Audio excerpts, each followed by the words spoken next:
Welcome to Thinking Nation's AP Practice Exams.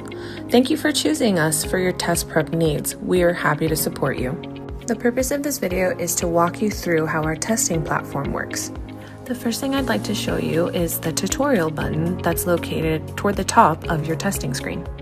The first video is your portal walkthrough, and the second video gives you statistics on AP students, test run times, and best practices, and what to do when you're done with your test. Please know that these videos will be available to you before, during, or after you take your test for your reference. The next feature is adding a viewer.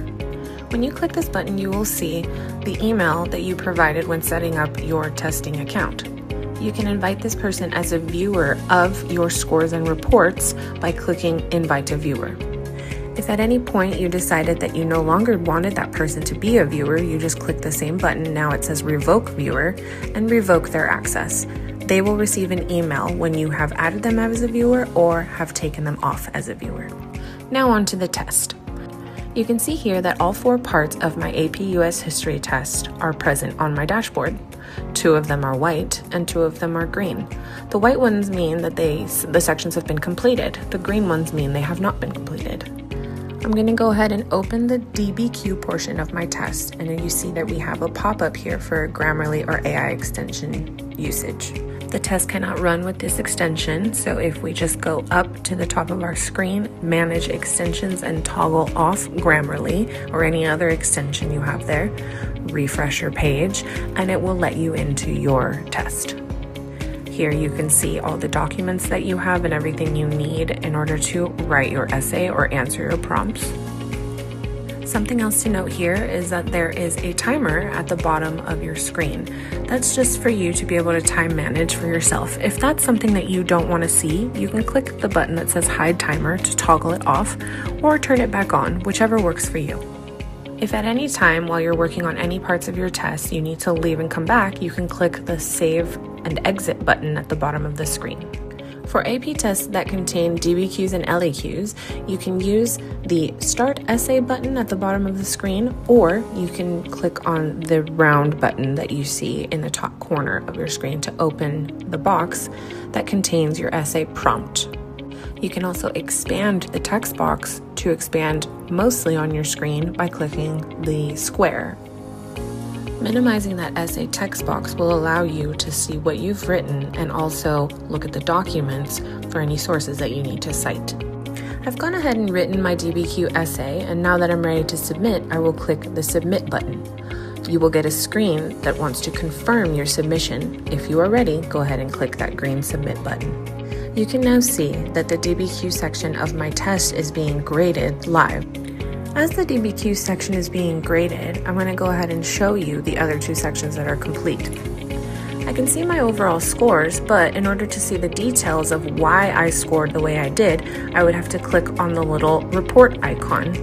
Clicking the individual report icon will show you only that one section individually.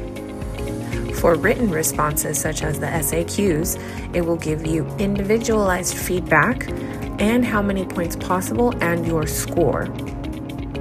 Now that the DBQ section has been graded, I'm going to show you how to look at this cumulative report, or a report that shows you all parts of the test that are currently completed. If you go to Actions and View Report, you'll see that it generates a report for all sections that you have finished. So the MCQ, you've got your SAQ, and DBQ. You'll notice that LEQ is not here because it is not completed. Once you've seen your scores and feedback, there might be a chance that you want another shot at the test. We can help you with that as well. Here in the Actions button, you can see that there is an option to add a variant. What this means is if you've only purchased Test A, version A, we also have a version B. You can add that here. If you click on that, it will take you to our purchase page. Another way to the same action is to click the button that says Add an additional exam, and you can purchase the other version of this test. The last thing to note about the reporting is that you have a couple of options of what to do with your report. The first of which is to download your report that will be downloaded onto your device.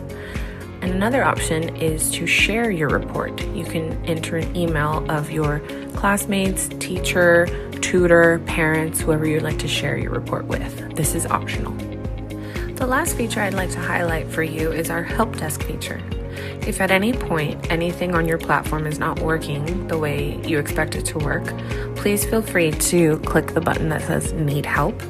This will create a help desk ticket for you. If you please put the subject and a brief description of the obstacle you are encountering, our team will be with you as soon as possible in order to fix that issue.